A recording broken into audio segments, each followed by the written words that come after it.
નમસ્કાર મિત્રો, આજે સીધું ને સટના એપિસોડમાં આપણે ભારતમાં ખેલાઈ રહેલા રાજકીય યુદ્ધની વાત કરવાની છે. એક બાજુ વડાપ્રધાન નરેન્દ્ર મોદી એ 59 સાંસદોને 32 દેશોમાં મોકલાવીને આતંકવાદી પાકિસ્તાનનો અસલી ચહેરો એ પ્રચારિત કરવા માંગે છે દુનિયામાં, અને ઘર આંગણે મોદીના પાર્ટીના લોકો અને એમાં ખાસ કરીને એમના જે સોશિયલ મીડિયાના હેડ છે અમિત માલવીય, એ રાહુલ ગાંધીને પાકિસ્તાની લશ્કરી વડા અને હવે તો ફિલ્ડ માર્શલ એમના સાથે જોડીને એ એમની બદનામી કરવા માટેની કોશિશ કરે છે. બાકી રહેતું હતું તો તુર્કીમાં કોંગ્રેસની ઓફિસ છે એવી વાત કરીને એમણે જે વિડીયો રિલીઝ કર્યો અને રિપબ્લિક ભારતમાં અર્ણબ ગોસ્વામી એમણે આંધળુકિયા કરીને એ વિડીયો એમની ચેનલ ઉપર બતાવ્યો કે ઇસ્તંબુલમાં કોંગ્રેસની ઓફિસ કેમ છે એવો સવાલ રાહુલ ગાંધી અને સોનિયા ગાંધીને કરવો જોઈએ. એવી વાતમાં છે ને અમિત માલવીય અને અર્ણબ ગોસ્વામી એ ફસાયા છે. કર્ણાટકમાં એમની સામે એફઆઈઆર થઈ છે અને નોન બેલેબલ ઓફેન્સ તરીકે એમની સામે એફઆઈઆર થઈ છે. એટલે અમિત માલવીય તો ઠીક, પરંતુ અર્ણબ ગોસ્વામી અને એમની ચેનલે માફી માંગી લીધી છે. પણ માફીથી પ્રશ્ન પૂરો થોડો થઈ જાય છે. આજે માનનીય સદગત વડાપ્રધાન રાજીવ ગાંધીની પુણ્યતિથિ છે અને અન્ય સ્થળોની જેમ જ કોંગ્રેસની જે રાજ્યની પાંખો હોય છે એમ ગુજરાતમાં પણ ભારતીય જનતા પાર્ટીના એજન્ટો જે ગણાય છે, રાહુલ ગાંધી જે વારંવાર કહે છે કે એમની પાર્ટીના કેટલાક લોકો એ ભારતીય જનતા પાર્ટીના એજન્ટ છે, એવા એજન્ટોએ આજે રાજીવ ગાંધીને અંજલિ અર્પી. આપણે આખો દેશ રાજીવ ગાંધીને એમની શહીદીને આપણે વંદન કરીએ છીએ.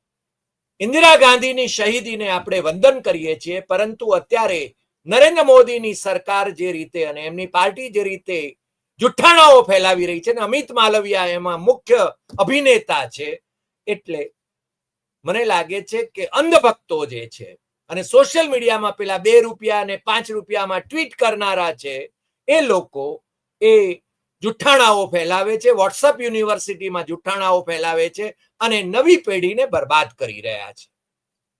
એમને અગાઉના ઇતિહાસની ખબર નથી, ઇતિહાસ જાણતા નથી, અને જે લોકો જાણે છે એ લોકો પણ પોતાના સ્વાર્થમાં રમમાણ છે. એટલા માટે એ લોકો મોદી ચાલીસા કરતા રહે છે. આજે ગુજરાતમાં એક બીજી ઘટનાની પણ આપણે વાત કરવી છે. ગુજરાતમાં ગુજરાત પબ્લિક સર્વિસ કમિશન એના જે ગોટાળાઓ છે, એના જે કૌભાંડો છે, એના જે ષડયંત્રો છે, એના સંદર્ભમાં આજે ગાંધીનગરમાં ઓબીસી એસસી એસટી એના અગ્રણીઓની એક મીટિંગ મળી હતી ને 2 જૂને જીપીએસસીની ઓફિસને તાળા મારવાની એક આંદોલન કરવાની એમણે તૈયારી કરી મૂકી છે. બીજું, નરેન્દ્ર મોદીની જે આખી ચાલ છે કે વિપક્ષોમાં ફૂટ પડાવવી અને એમણે પોતે જે સર્વપક્ષી ડેલિગેશન વિદેશોમાં મોકલીને ભારત એમ કે એક છે એવું બતાવવાની કોશિશ કરીને ઘર આંગણે પાર્ટીઓને તોડવાનો, પાર્ટીઓમાં વિખવાદ ઉભો કરવાનો જે પ્રયાસ કર્યો છે, એ 7 પ્રતિનિધિ મંડળોમાંથી 2 પ્રતિનિધિ મંડળ એ આજે દિલ્હીથી એ રવાના થયા. એમાં એક પ્રતિનિધિ મંડળના જે નેતા છે એ મહારાષ્ટ્રના નાયબ મુખ્યમંત્રી એકનાથ શિંદેના પુત્ર, સાંસદ પુત્ર શ્રીકાંત શિંદે છે, અને બીજા જે છે એના નેતા એ સંજય ઝા છે, જે જેડીયુના છે, પરંતુ જેડીયુના સુપ્રીમ લીડર અને બિહારના મુખ્યમંત્રી નીતિશ કુમારના કયામાં એ નથી, કારણ કે એ પણ મોદી ચાલીસા કરી રહ્યા છે. કોંગ્રેસે પોતાના જે સભ્યો આની અંદર જોડાય છે, ધારો કે શશી થરૂર જેવા, જેમને નરેન્દ્ર મોદીએ જાણી જોઈને ફૂટ પડાવવા માટે એમને નેતા, એક ડેલિગેશનના નેતા બનાવ્યા છે, એ સહિતના જે કોંગ્રેસના નેતાઓ, એમને કોંગ્રેસે જે નામ આપ્યા હતા એમાંથી માત્ર એક જ નામ ને મોદી એ સ્વીકાર્યું છે, અને બાકીના જે કોંગ્રેસીઓને એમણે લીધા છે એ પોતાની ઓળના કરવા માટેની કોશિશ છે. એટલે કે ઓપરેશન લોટસ, ઓપરેશન સિંદૂરની આડશે ઓપરેશન લોટસ કરવાની જે નરેન્દ્ર મોદીની આખી ચાલ છે, અને બિહારની ચૂંટણી જીતવા માટે ઓપરેશન સિંદૂરનો ઉપયોગ કરવો છે, એ બહુ સ્પષ્ટ થઈ રહ્યું છે. ઓપરેશન સિંદૂર એ આખો દેશ એ આપણા લશ્કરી દળોના એ ઓપરેશનની સાથે હતો, એના સમર્થનમાં હતો, એમની જાંબાજીને આપણે સલામ કરીએ છીએ. મોદી સરકારે પણ એ ઓપરેશન માટે મોકળાશ કરી આપી, એને માટે પણ આખો દેશ અને વિપક્ષો પણ એમની સાથે હતા. પરંતુ ઓચિંતું સંઘર્ષ વિરામ કરી દેવામાં આવ્યો. ટ્રમ્પભાઈએ કંઈક મધ્યસ્થી કરી અને એમણે છે ને પહેલા જાહેર કર્યો સંઘર્ષ વિરામ, અને મોદીનું આમ તો નાક કપાયું છે. એટલે મોદીએ કોઈ જવાબો આપવાને બદલે એમણે છે ને દિશા બદલી નાખી છે કે વિપક્ષો ઉપર વાર કરો. રાહુલ ગાંધી એમાં કેન્દ્ર સ્થાને છે. રાહુલ ગાંધી એ મુખ્ય ટાર્ગેટ છે, કારણ કે નરેન્દ્ર મોદીને જો કોઈનો સૌથી વધારે ડર લાગતો હોય તો એ રાહુલ ગાંધીનો ડર લાગે છે, અને રાહુલ ગાંધીને બદનામ કરવા માટેની એમની અમિત માલવિયાની સેના જે છે એ કામે વળી ગઈ છે. મને લાગે છે કે દેશ એક છે એવો મેસેજ વિદેશોમાં આપવો છે, અને અહીંયા ઓપરેશન લોટસ કરવું છે, પાર્ટીઓ તોડવી છે. એ બાબત છે ને એ મને લાગે છે મોદીના સ્વભાવને બધા હવે જાણી ગયા છે, ને એ આપણે જાણીએ છીએ. હરિયાણાની અશોકા યુનિવર્સિટીના પ્રોફેસર અલી ખાન મહેમૂદાબાદ, એમને આજે સુપ્રીમ કોર્ટે વચગાળાને જામીન આપ્યા છે, અને એમની જે ટ્વીટ હતી જેમાં છે ને દેશભક્તિ સિવાય બીજું કશું જ નહોતું. એમણે કોઈ મહિલાઓની બદનામી નથી કરી, ઉપરથી એમને બિરદાવ્યા છે. અને સુપ્રીમ કોર્ટમાં આજે જે સુનાવણી ચાલી એમાં પણ એ બહુ સ્પષ્ટ થઈ ગયું. કપિલ સિબ્બલે જે રજૂઆત કરી એ માનીને સુપ્રીમ કોર્ટે આજે એમને વચગાળાના જામીન આપ્યા છે, અને સાથે સાથે એસઆઈટી એક બનાવીને એમની આ આખા પ્રકરણની તપાસ કરવામાં આવે એવું જસ્ટિસ સૂર્યકાંતે જણાવ્યું છે. કારણ કે એમની બેન્ચમાં બે જજીસની બેન્ચમાં આ કેસની સુનાવણી આજે ચાલી હતી. તમને ખબર હશે કે મુખ્ય ન્યાયાધીશની બેન્ચની એમાં પણ જે સુનાવણી ચાલી રહી છે, વકફ સંશોધન જે ધારો બનાવ્યો છે મોદીની સરકારે, એને ચેલેન્જ કરવા માટે જે અરજીઓ થઈ છે એના સંદર્ભમાં એ સુનાવણી ચાલી રહી છે. અને એ સુનાવણી એ આજે પણ ચાલુ હતી, ને આજે છે ને સોલિસિટર જનરલ મહેતા એમણે એમની પોતાની દલીલો રજૂ કરી હતી. અને નેશનલ હેરલ્ડ કેસ, તમને તો ખ્યાલ હશે કે 2015માં એ આખો કેસ ઈડીએ છે ને બંધ કર્યો હતો. એટલે કે મોદી જ્યારે સત્તામાં હતા ત્યારે બંધ થયો હતો, એ પાછો ઉખેડવામાં આવ્યો છે, અને એની રોજે રોજની સુનાવણી એ પણ છે ને અદાલત કરવાની છે. એ બાબતના સમાચાર પણ આજે મળ્યા છે. મને વધારે આશ્ચર્ય તો એ બાબતનું થઈ રહ્યું છે કે પાકિસ્તાનને પડખે રહેલા તુર્કીનો બહિષ્કાર કરવા માટે આખા દેશમાંથી અવાજ ઉઠ્યો છે. આપણને સ્વાભાવિક રીતે પાકિસ્તાનને પડખે જો તુર્કી રહેતું હોય અને નરેન્દ્ર મોદી તુર્કીના પ્રેસિડેન્ટને મળતા હોય તો એ એમની કોઈ અસર એના ઉપર થઈ નથી. અને બીજું કે ભારતને પક્ષે નરેન્દ્ર મોદીએ જે વિદેશ યાત્રાઓ કરી છે, અબજો રૂપિયાનો ખર્ચ કરીને જે વિદેશ યાત્રાઓ કરી છે, તમારામાંથી જેમને રસ હોય એ પ્રાઇમ મિનિસ્ટરની ઓફિશિયલ વેબસાઇટ ઉપર જઈને તમે છે ને અડધી પડધી માહિતી તમને મળશે. એમાં જ અબજો રૂપિયાનો ખર્ચો થયો છે. પણ નરેન્દ્ર મોદીએ 72 દેશોની મુલાકાતો એ છેલ્લા 10 વર્ષમાં લીધી છે, અને કેટલાક અમેરિકા જેવા, ચીન જેવા દેશોની તો વારંવાર મુલાકાતો લીધી છે. અને છતાં આ ઓપરેશન સિંદૂર વખતે ભારતને પડખે આપણે જેની પાસેથી વિમાનો પણ ખરીદીએ છીએ કે જેની સાથે માય ડિયર ફ્રેન્ડ એવા સંબંધોની એના ઢોલ પીટીએ છીએ, એવા દેશો પણ આપણે પડખે ઊભા નહોતા અને એ પાકિસ્તાનને પડખે ઊભા રહ્યા, જેથી પાકિસ્તાનને IMF માંથી પણ લોન મળી અને અમેરિકાએ પણ પાકિસ્તાનને મિલિયન્સ ઓફ રૂપીસ અથવા ડોલર્સ એ છે ને એના પેકેજ મંજૂર કર્યા છે અને તમે જોઈ શકો છો.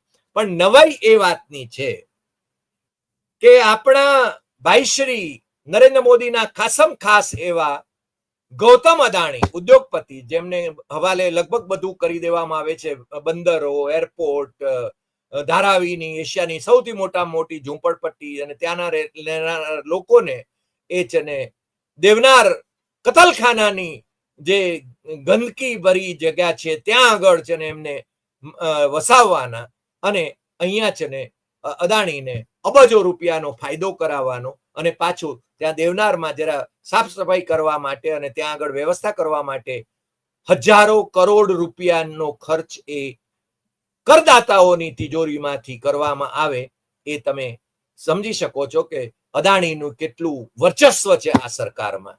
પણ અદાણી તુર્કી સાથેના પોતાના જે કોન્ટ્રાક્ટ છે કે પોતાના જે MOU છે એ બધા છે ને તોડી નાખે છે, પરંતુ ચીન સાથેના એમના જે સંબંધો છે કે ચીનમાં જે એમનો વેપાર છે, વેપાર ધંધા છે, એની બાબતમાં એ મૌન છે. નરેન્દ્ર મોદી પણ ચીનની બાબતમાં મૌન છે.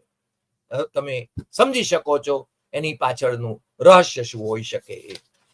આજનો દિવસ એ મને લાગે છે કે રાહુલ ગાંધીને બદનામ કરવા માટેના પ્રયાસો, અને દિવસ પણ કેવો નક્કી કર્યો છે કે જ્યારે રાહુલ ગાંધીના પિતાશ્રી અને પૂર્વ સદગત વડાપ્રધાન રાજીવ ગાંધી એમનો શહીદીનો દિવસ છે અને એ દિવસે રાહુલ ગાંધીને બદનામ કરવા માટે એમને પાકિસ્તાન પરસ્ત બતાવવા માટેના પોસ્ટર બનાવીને ભારતીય જનતા પાર્ટી વાળાઓ એ છે ને શેર કરે છે, ત્યારે કોંગ્રેસ પણ કંઈ પાછળ રહી જાય એમ નથી. નરેન્દ્ર મોદી એ ત્યાંના મિયા નવાઝ શરીફ જ્યારે પ્રાઇમ મિનિસ્ટર હતા ત્યારે ઈરાનથી નરેન્દ્ર મોદી એમની કેક ખાવા માટે, એમનો જન્મદિવસ ઉજવવા માટે એ લાહોર પહોંચી ગયા હતા, અનશેડ્યુલ પહોંચી ગયા હતા. એનું પોસ્ટર પણ એમણે કોંગ્રેસે રજૂ કર્યું છે.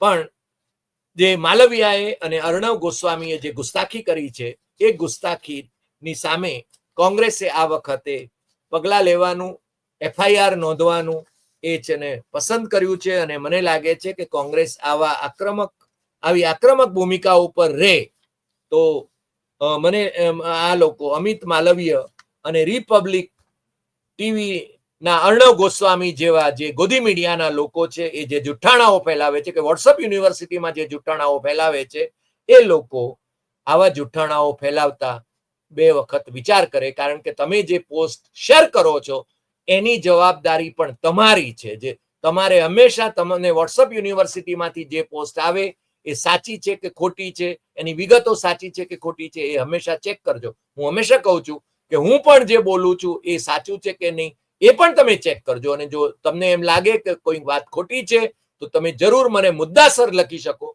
મારે છે ને પેલા અંધભક્તો આપણી ચેનલ જુએ એવું હું ઈચ્છતો નથી. એ લોકો તો 2 રૂપિયા કે 5 રૂપિયા એક ટ્વીટ કરવાના અથવા તો જવાબ આપવાના એમને મળે છે ને એ જાજો જવાબ આપી શકતા નથી. એ તો તમે છે ને મોદી પ્રત્યે ઈર્ષા ધરાવો છો. મને લાગે છે મોદી માનનીય વડાપ્રધાન છે, આ દેશનું નાક છે, એમની ઈર્ષા મારા જેવા પામર માણસથી કેમ થઈ શકે? પણ સાચું બોલવું અને ટકોરા બંધ બોલવું એ તો છે ને આપણે ક્યારેય ચૂકીશું નહીં. કારણ કે મને લાગે છે કે આપણે બંધારણની રક્ષા થાય.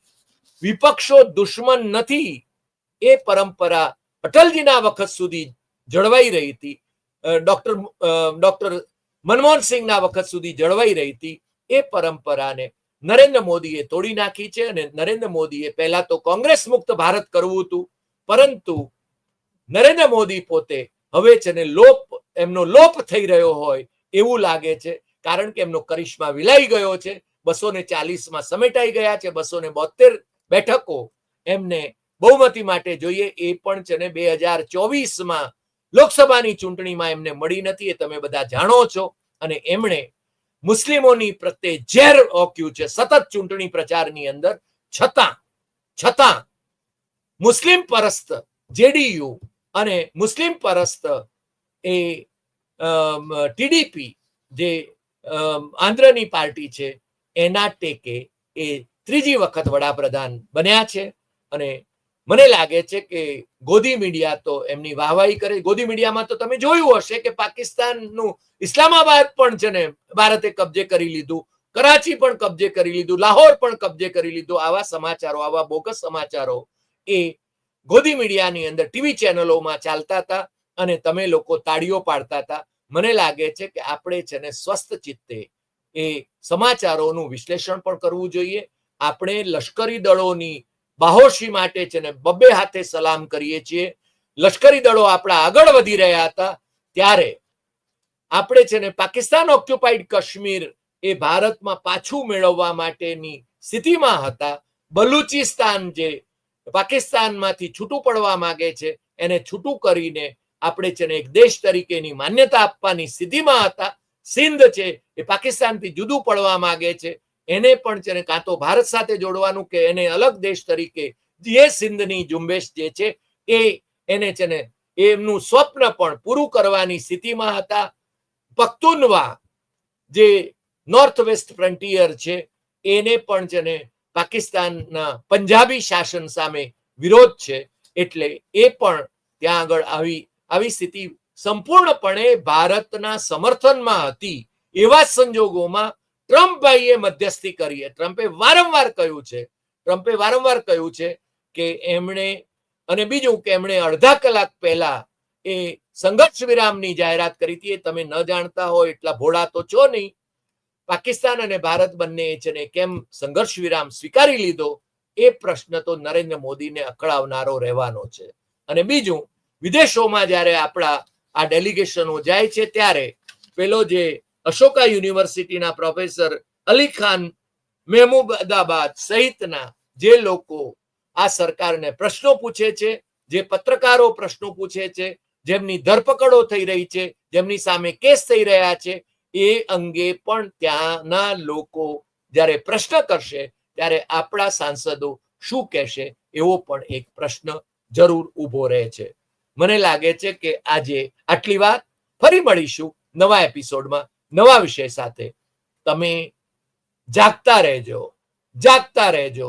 બંધારણ અને લોકશાહીને બચાવવાની છે, જુઠ્ઠાણાઓને ભેદવાના છે અને જુઠ્ઠાણાઓ જે ચલાવે છે એ લોકોને ઓળખી લેવાના છે. સાચી વાત એ તમારે છે ને શોધવાની છે. અને ગોદી મીડિયામાં તમને જુઠ્ઠાણાઓ ફેલાવવામાં તમે એનાથી ભ્રમિત ન થાઓ, વોટ્સઅપ યુનિવર્સિટીથી ભ્રમિત ન થાઓ. અને તમારી યુવા પેઢી જે છે અથવા તમે યુવા પેઢીના જે સભ્યો છો એ લોકો પણ આવા ભ્રમમાં ન રહો. એટલા માટે જ આપણે આ એપિસોડ કરીએ છીએ. આજે આટલી વાત. ફરી મળીશું નવા એપિસોડમાં નવા વિષય સાથે. તમને આ એપિસોડ ગમ્યો હોય તો સૌથી વધુ શેર કરશો, લાઈક કરશો, કમેન્ટ કરશો અને આપણી YouTube channel doctor Hari Desai Satyam એવં તથ્યમ એ સબસ્ક્રાઇબ કરવા માટે મિત્રોને દેશમાં અને વિદેશમાં જરૂર જણાવશો. નમસ્કાર.